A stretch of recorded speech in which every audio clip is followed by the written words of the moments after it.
বানানো হয় তো আশা করি 6 ঘন্টা যাবে। তো আল্লাহ রাব্বুল আলামিন পাক পরওয়ারদিগারে আলম আজ আপনাকে আমাকে দিয়েছেন। মৌলানা সাহেব আপনি নিচে বসিয়েন না, যদি বসতেই হয় আপনাকে তো স্টেজে আসুন। তো আজ ইসলাম, আজকে আপনি আমি তো ইসলামকে আসানিতে পেয়েছেন বাবা, ইসলামকে খুব আসানিতে পেয়ে আসানিতে চলছেন। তবে এখনকার দৌড়ে বর্তমানে খাস করে ভারতের সরজমিনে মুসলমানদের প্রতি যা অন্যায় ও অত্যাচার শুরু হয়েছে আপনারা আমার থেকে বেশি অবগত। তবে এই দুর্দশা আজ আপনার আমার, শুধু আপনার আমার কর্তৃত্বের কারণে আজ ইসলামকে আমরা আঁকড়িয়ে ধরতে পারিনি, ইসলামকে ডোর ছেড়ে রেখেছি বলে আজকে আমাদের এই দুর্দশা। ইসলাম কোনোদিন পিছুপা নয়, ইসলাম কোনোদিন নিচু নয়, ইসলাম কোনোদিন পরাস্ত নয়, ইসলাম কোনোদিন হারনেওয়ালা নয়, ইসলাম দুরান্ত নয়, इस्लाम लड़ाई करने वाला नॉय, इस्लाम फसाद करने वाला नॉय, इस्लाम झगड़ने वाला नॉय, इस्लाम अमान देने वाला, अमानेर साथे रहने वाला। किन्तु इस्लाम के अमाने থাকতে দেওয়া হয় না। একটাই কারণ, যেটা আমাদের কর্তৃত্ব। তো যাই হোক, আমি আয়াতে কারিমা তেলাওয়াত করছি, ওমা আতাকুমুর রাসূল ফাখুযুহু ওমা নাহাকুম আনহু ফান্তাহু। कि रसूल जो तुम्हें दे तुम उसे लो, और रसूल जिसे तुम्हें रुके तुम बाज रहो। बोलिए सुभान अल्लाह, सुभान अल्लाह, सुभान अल्लाह। रब्बुल आलमीन बोलेन, ও মুমিন বান্দা বান্দে শুনে নাও, আমার নবী তোমাদেরকে যা দেয় তোমরা সেটাকে গ্রহণ করে নাও, আর আমার নবী যেই কাজ থেকে তোমাদেরকে নিষেধ করে তোমরা দূরে সরে থাকো। আজকে যদি বাবা মা বোনেরা ভাইরা, আজকে যদি আমরা হিসাব করি, নবী আমার যা দিয়েছেন সেটাকে ছেড়ে দিয়েছি, নবী যেটা নিষেধ করেছেন আমরা সেটাই আপনাইয়া নিয়েছি, ঠিক না? নবী যেটা বলেছেন নিয়েছেন। নিজে নিজে বিচার করুন, আমি বিচার করব না, আপনারা বিচার করবেন না। নিজকে নিজে প্রশ্ন তুলুন যে আমি কোন পথে আছি, এমন কেমন কথা বলি, আমি কোন রাস্তায় আছি, আমি ইসলামের কমান্ডারের হিসাবে চলি কিনা, ইসলামের কানুন মোতাবেক আছি কিনা। আপনি নিজেকে ওই প্রশ্ন তুলুন। মৌলবীর কাছে প্রশ্ন তোলার প্রয়োজন নেই, মৌলবীকে জিজ্ঞেস করার কোনো প্রয়োজন নাই। মৌলবী তুমিও নিজে হুঁশিয়ার, তুমি কেমন চলে তুমি নিজকে প্রশ্ন করো, ঠিক কিনা? আজকে অনেক মৌলবী আছে, অনেক মৌলবীর পিছনে লেগে থাকে, এটাও ইসলামের একদিক দিয়ে যদি বলেন কিনা নিচু স্তরে নামাবার রাস্তা। আরে বাবা, কেউ কিছু আগে বাড়ে বলতে পারে বা করতে পারে বা করতে চাই, তাকে আজ্ঞে দাও। ইসলাম আজ্ঞে দিয়েছে, ইসলাম আগে দেওয়ার তরিকা দিয়েছেন। নবী মুহাম্মদ রাসূলুল্লাহ হিংসা দেয়নি, গীবত দেয়নি, লড়াই দেয়নি, ফাসাদ দেয়নি। নবী দিয়েছেন আমান। আজকে আপনাকে আমাকে আমান নিতে হবে। সাহাবী রাসূল, একজন সাহাবীর বয়স ছিল বাবা 16 বছরের নওজওয়ান। সাহাবী রাসূলের নাম হাম্মাদ। ওই সাহাবী রাসূল 16 বছরের মদিনার সরজমিনে নবী মুস্তাফার দরবারে ইর্দ গির্দ সবসময় ঘোরাফেরা করতেন, নবীর সাথে মহব্বত রাখতেন। কিন্তু মদিনার গলিতে যে কোনো জায়গায় যদি কোনো বাজারে নতুন কোনো জিনিস উঠে আসতো বা কোনো ফল ফ্রুটি, তো চট করে বাজার থেকে ঘুরে করে নেওয়ার পর নবী মুস্তাফার দরবারে হাজির করিয়া দিতে। এবারে সেই সাহাবীর কাছে যদি পয়সা না থাকতো তো দোকানদারের কাছে উধার यानी বাকি দিয়ে নিয়ে নিত। আজকে যেমন বাকি নিয়ে বাজার করেন না। চোরামুন বাজারে গেলাম, আমার সাথে এখন পরিচিত হয়ে গেছে, যদি বিনা টাকাতে বাজারে চলে যাই তো বাজার করে নিতে পারবো।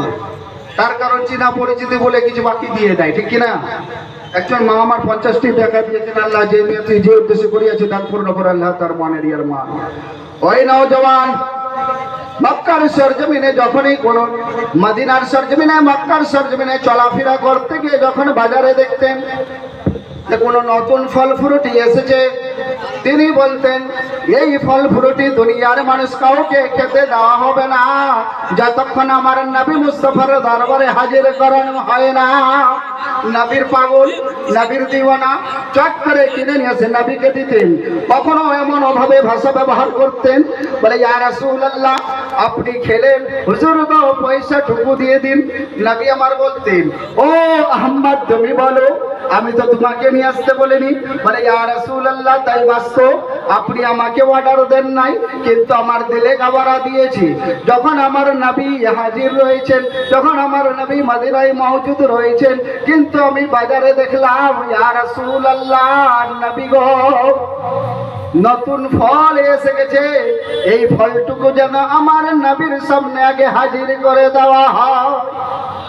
বলে এই জন্য নিয়ে এসছি।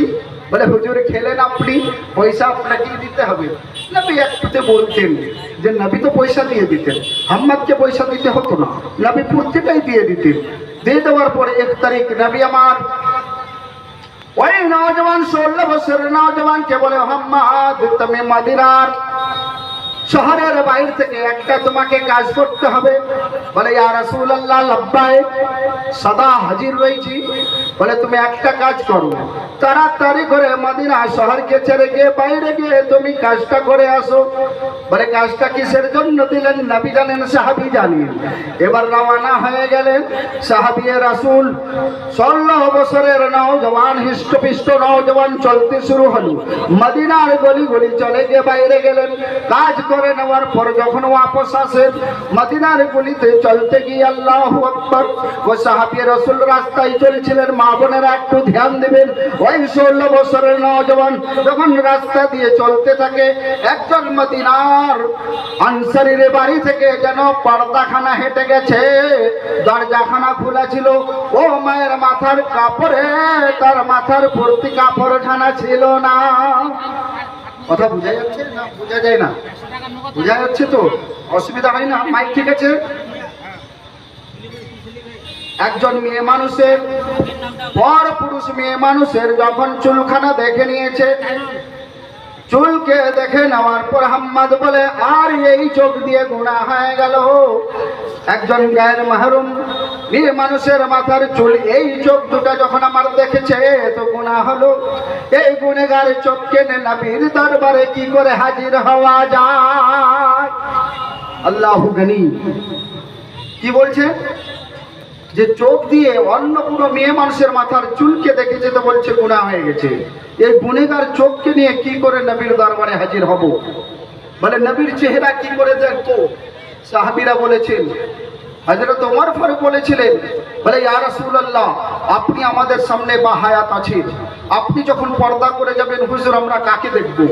তো সাহাবীদেরকে নবী আমার বলেছিলেন, ওমর ফারুককে বলেছিলেন, তোমরা যদি আমার চেহারা দেখতে হয় তো আল কোরআন দেখে নিও, আমাকে দেখার যদি মনে হয় তো আল কোরআন দেখে নিও, আমার গঠন যদি দেখার মনে হয় কোরআন খুলে দেখে নিও, আমার চরিত্র যদি দেখার মনে হয় কোরআন খুলে নিও, আমার ইসলামিক আদর্শ যদি দেখার মনে হয় কোরআন খুলে নিও, আমার নবী মুস্তাফার যদি একবার তোমার দিলে খেয়াল এসে যায় তো তুমি কোরআন খুলে নিও। আজকে বলুন ব্রাদার, ওই 16 বছরের হাম্মাদ একজন মেয়ে মানুষের মাথার চুলকে দেখে নিয়ে গুনাহ হয়ে যায় তো নবীর দরবারে যাওয়া বন্ধ করে দেয়। ও নওজওয়ান দুনিয়ার বুকে মুসলমান, তোমরা নওজওয়ান হুঁশিয়ার হয়ে যাও। আমরা কত গুনাহ করি, কত গুনাহ করে নেওয়ার পরেও কি করে কোরআন তেলাওয়াত করি, কোরআনকে কি করে দেখেন? এত গুনাহ হওয়ার সত্ত্বেও।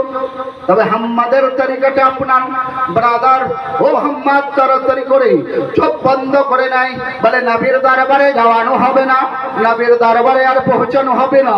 মদিনা শহরের গুলিকে ছেড়ে দিলেন, আস্তে আস্তে মদিনা শহরকে ছেড়ে দিয়ে একটি পাহাড়ের টিলাতে গিয়ে সাজদায় পড়েছেন, আল্লাহর দরবারে আজ করতে শুরু করলেন। বলে আল্লাহ রাব্বুল আলামিন, পরওয়ারদিগারে আলম, আমি এই চক্ষু দিয়ে গুনাহ করে ফেলেছি, এই গুনাহগার চোখ নিয়ে নবীর দরবারে কি করে যায়? আল্লাহ তুমি আমার গুনাহকে মাফ করে দাও, আল্লাহ তুমি আমার গুনাহকে মাফ যতক্ষণ না করবে আমি তোমার নবীর দরবারে যাব না। বলেন সুবহানাল্লাহ।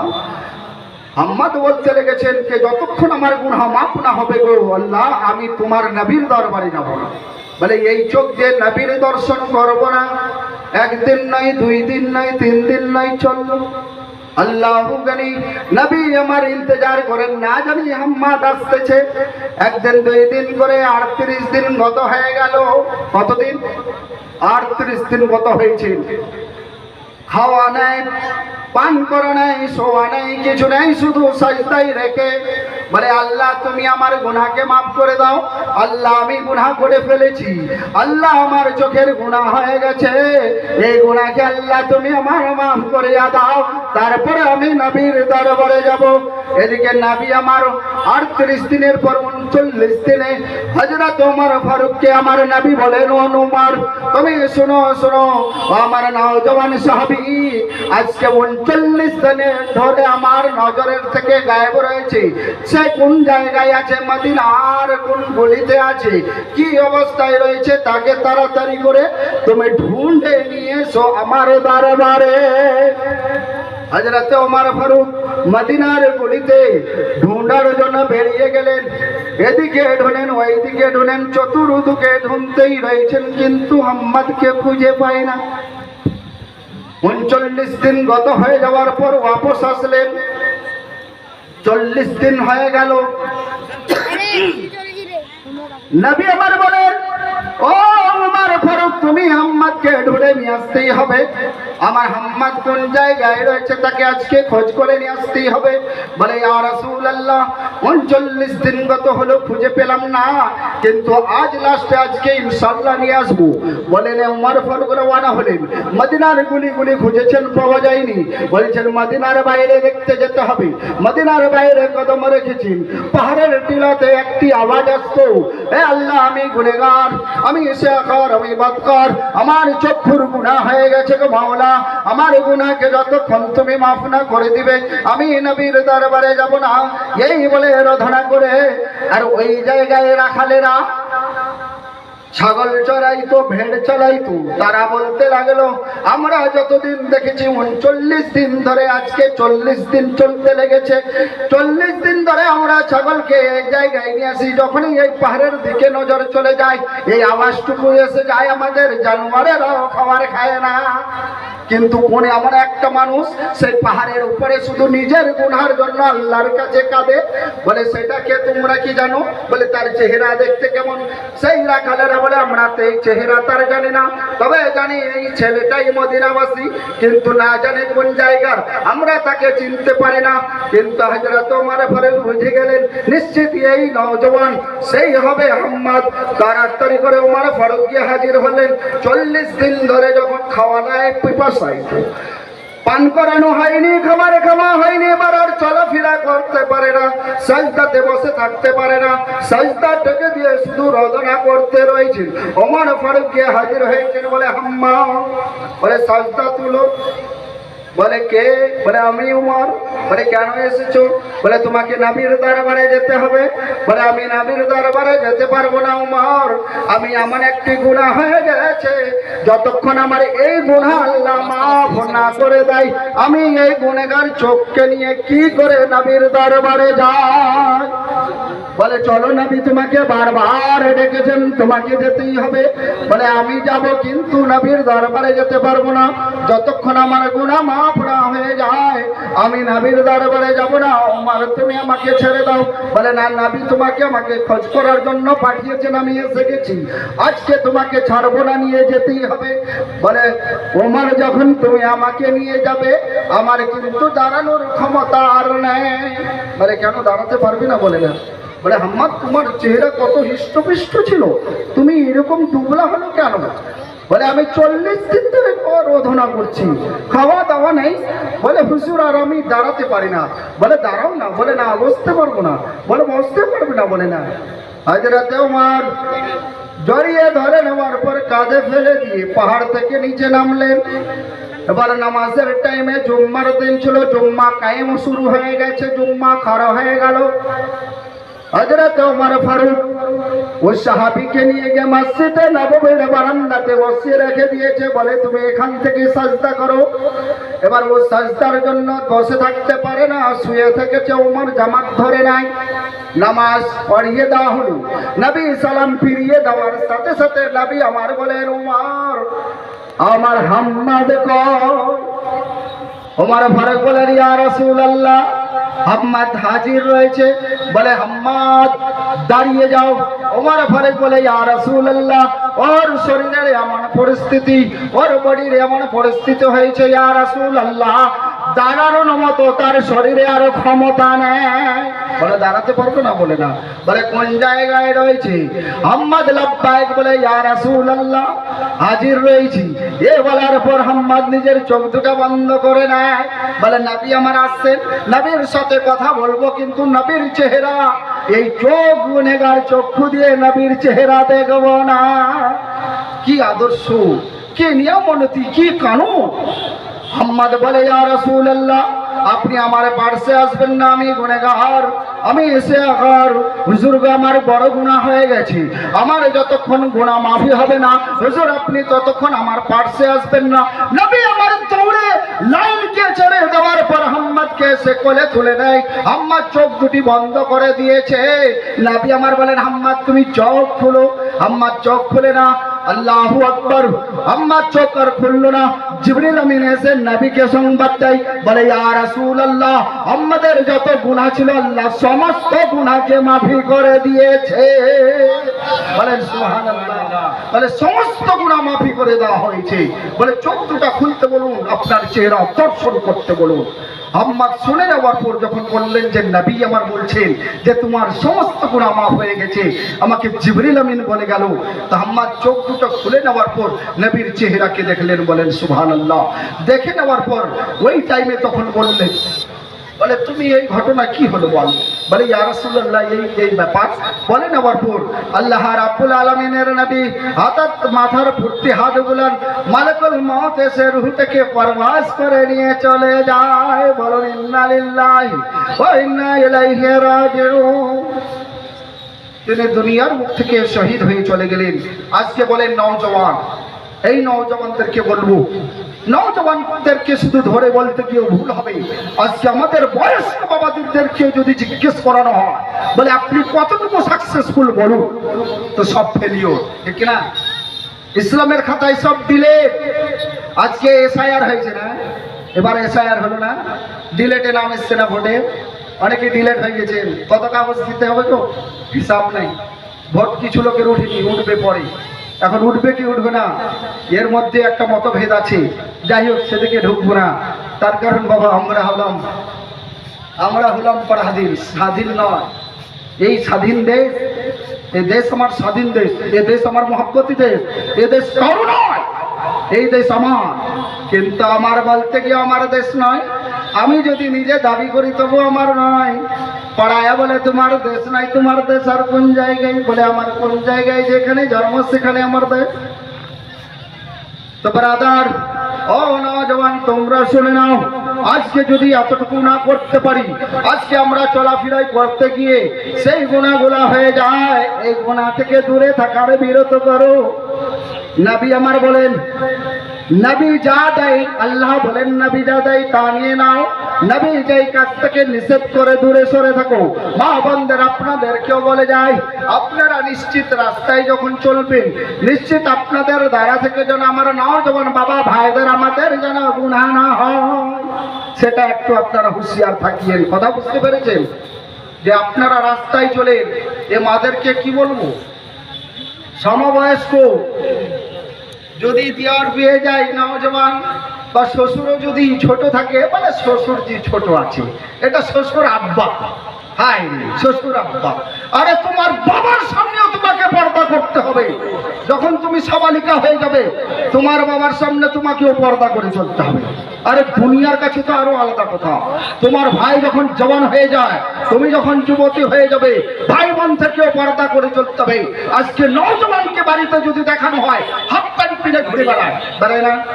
আরে দিল্লিতে ঘুরে বেড়াও, বোম্বাইয়ে ঘুরে বেড়াও, তোমরা ছেলেরাই কোয়ার্টারে থাকো, সেই জায়গায় যদি থাকো, কিন্তু থাকাটাও সেখানেও হারাম।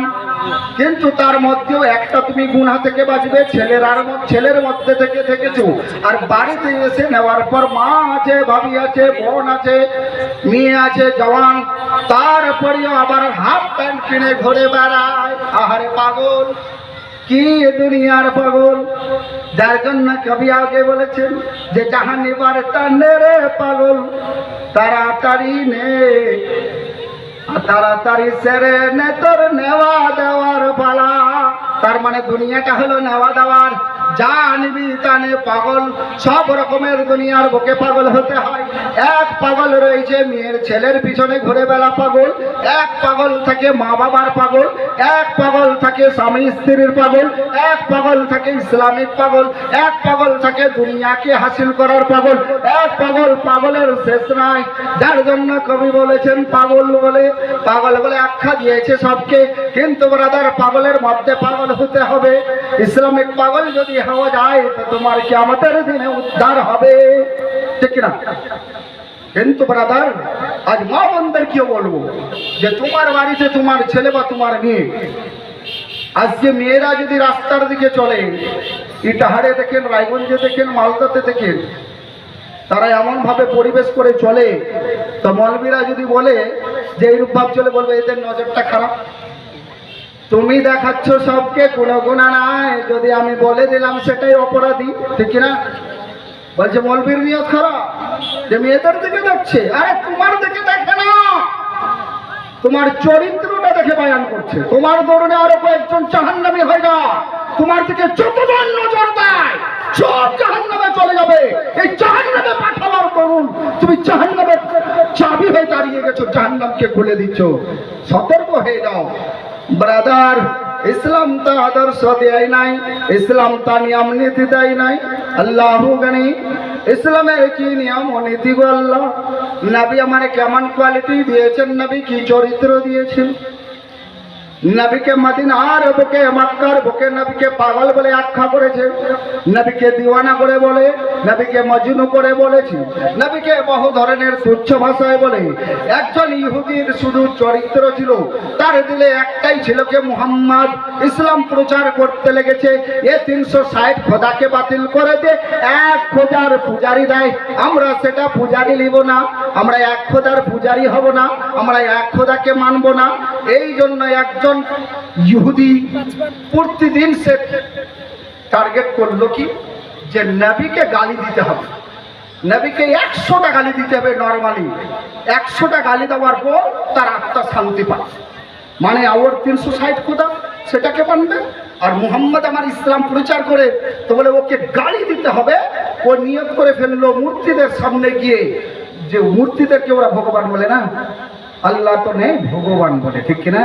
তো ভগবানকে ফের নিজে তৈরি করে, এই যদি ভাষণ বলতে হয় তো বাবা তো খেলনার মতো হয়ে যাবে, আর বলতে গেলে বলবে যে দাঙ্গা লাগাচ্ছে। এই সেদিকে যাই না, তাদের দিকে আমি আঘাত করতে রাজি নয়। তবে একটা কথা বলতে চাই,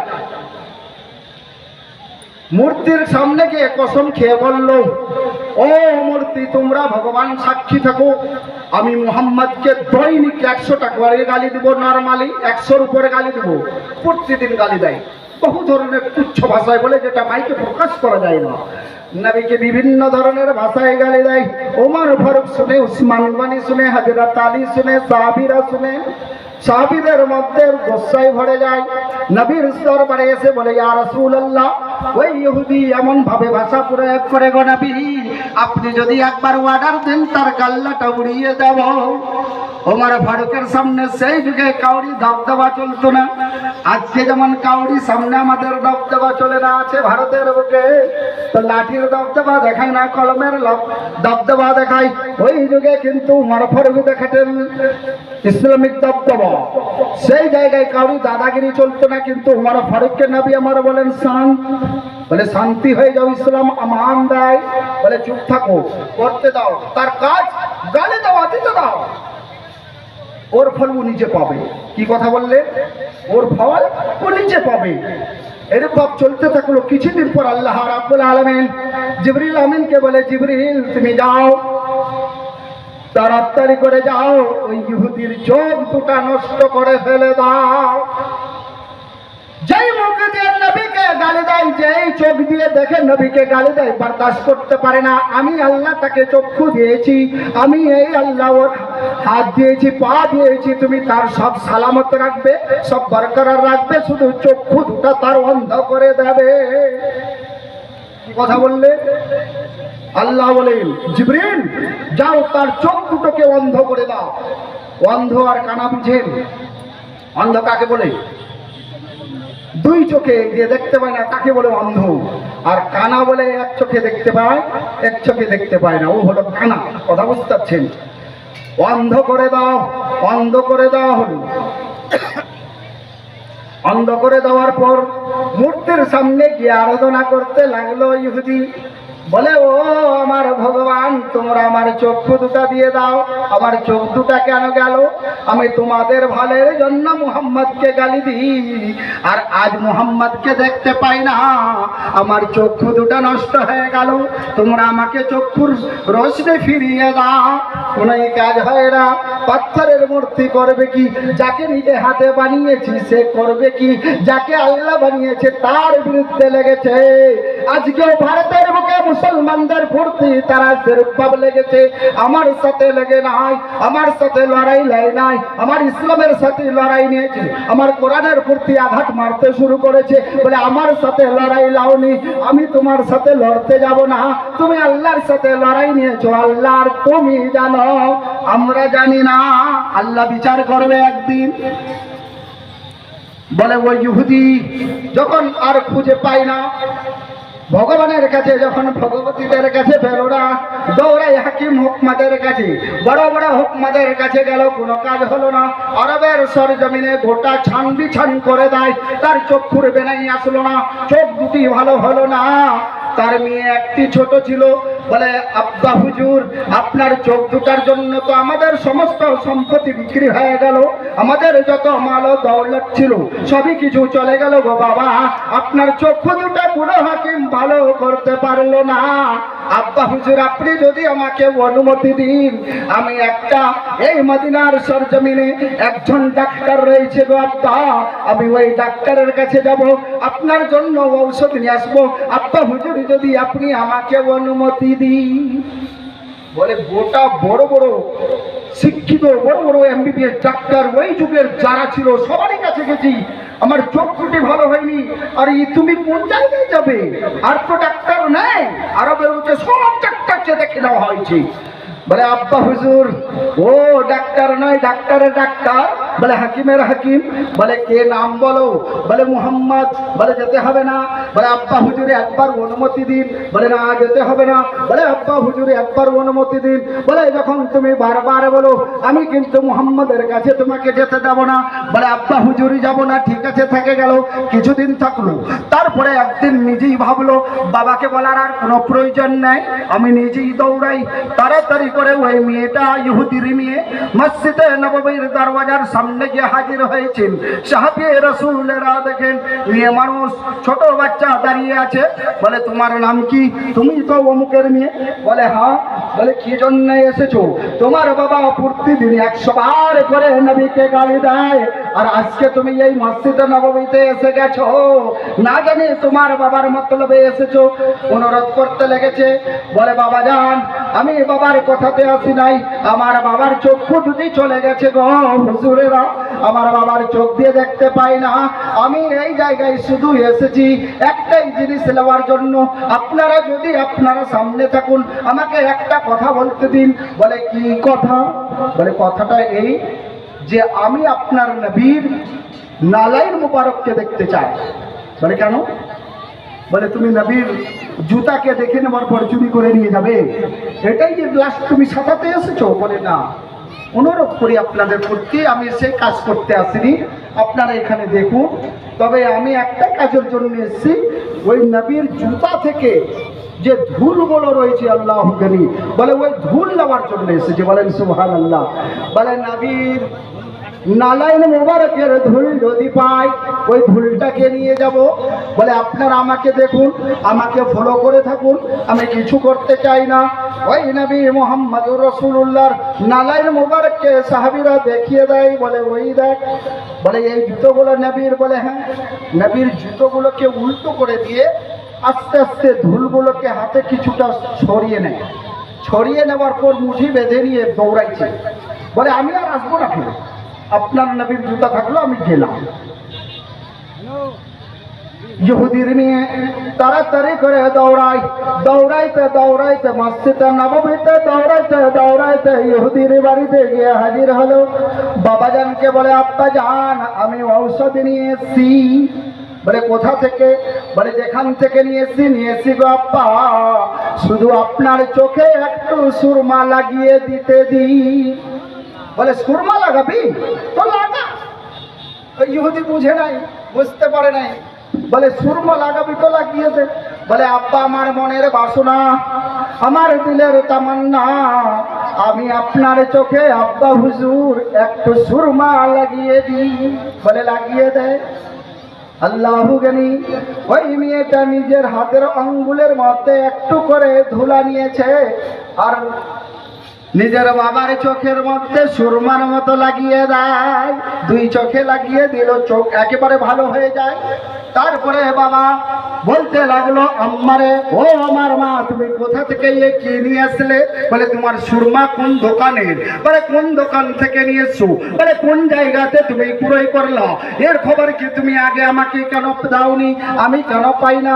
বলে আব্বা হুজুর যাকে তুমি, আব্বা হুজুর যাকে আপনি দিনে 100 বার করে গালি দেন, ওই নবীর পায়ের ধুল মুবারকে নিয়ে এসেছি। বলে যাকে আমি দিনে 100 বার গালি দিই তার জুতার ধুল লাগিয়েছি। বলে আর এই চোখ রাখবো না, হারামি দেখুন কত। এবার বলে তুমি যখন আমার চোখ দুটি ভালো করে দিলে, ওই যেই নবীকে আমি দিনে 100 বার গালি দিই, ওই নবীর পায়ের ধুলা দিয়ে যখন আমার চোখ দুটি ভালো হলো, আমি এই চোখ আর রাখতে রাজি নয়।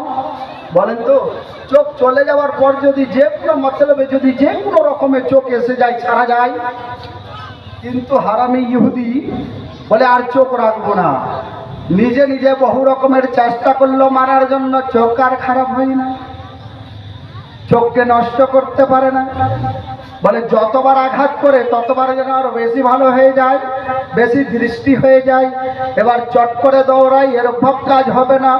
তাড়াতাড়ি করে কর্মকারের কাছে গেল। আমার জায়গায় কর্মকার খুব আছে নাকি? সেই যুগের আরবের বুকে যে কর্মকারের কাছে গিয়ে হাজির হলো। 2খানা সরিয়া মানে শিখ, 2খানা ছোট ছোট বের করে দেয়। বলে এই সরিয়া দুটির তুমি মন্ত্রী তৈরি করে দাও। বলে মন্ত্রী করে দাও, যেমন ছেলের মতো করে দেয়, খুব তীক্ষ্ণ করে দাও। করে দিল। করে দেওয়ার পর নিজের 2 হাতে নিজে চোখের মধ্যে মারে। বলে এই চোখ আমি রাখবো না।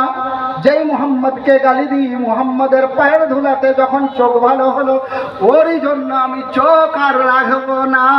বলে ডাফাইতে শুরু করেছি। লোহার ডাফা দিলে চোখ থাকবে গো? থাকে? অসম্ভব থাকবে না। আল্লাহ বলে জিবরিল তুমি চলে যাও ইহুদির বাড়িতে। ইহুদি যতবার আঘাত করবে, লোহার দ্বারা থেকে যতবার আঘাত করবে, তুমি জিবরিল ততবার তার চোখের মধ্যে জ্যোতিখানা বাড়িয়ে দিবে। বলেন সুবহানাল্লাহ। বলে ও যত আঘাত করবে তুমি তত রশ্মি দিয়ে দিবে। জিবরিল কে পাঠাইছে? আল্লাহ। আল্লাহ যে পাঠিয়ে দিয়েছেন, জিবরিল আর কিছু করতে পারে? জিবরিল এসে রক্ষা করে, চোখের মধ্যে ডাফা মারে, বহু রকমের খুন বইতে শুরু, পিপ বইতে শুরু, তবু চক্ষু ভালো হয়ে যায়। ওই ইহুদি বলে চোখ আর খারাপ করতে পারলাম না। বলে চোখ বরবাদ হলো না। বলে ये কোন নবী? বলে কোন নবী গো? যেই নবীকে দিনে 100 বার গালি দিয়েছি, এই শয়তান মূর্তিদেরকে ভগবান বলেছি, নিজ হাতে তৈরি করেছি, এই শয়তানেরা কিছু করতে পারলো না।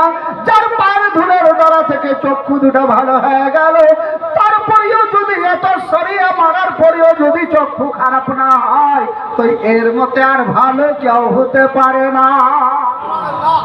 এবার ওই ইহুদি গিয়ে কালেমা পড়ে মুসলমান হয়ে যায়। ব্রাদার, এরকম হাজারো হাওয়া রয়েছে, হাদিস পড়ে রয়েছে যে ইসলামের দিকে অগ্রসর হয়েছে নবীর মুহাব্বতিতে। বলেন সুবহানাল্লাহ। আজ এই মুহাব্বতের ইসলামকে মিটাতে চাও। আরে কে তুমি মিটানেওয়ালা? যেই টাইমে মুসলমানের গন্তি ছিল 37 চোর, সেই টাইমে ইসলামকে মিটাতে পারেনি। আর আজকে তুমি কে মিটানেওয়ালা জি? তো একবার তো মদিনার গলিতে গিয়ে ঘুরবেন, একটু ডাইরেক্ট তো যেতে পারে না, তো একটু নিজেরাই ঘুরি। চলেন। দয়ালে না বেজের নামে পড়ে দরদ হাজার, দয়াল না বেজের নামে পারি, দয়াল না বেজের পড়েন, দয়াল না বেজের নামে পড়ে দরদ হাজার, দয়াল না বেজের নামে পারি। ওই নাম দুনিয়াতে আখেরাতে, ওই নাম দুনিয়াতে আখেরাতে ভরসা আমার, দয়াল না বেজের নামে পড়ে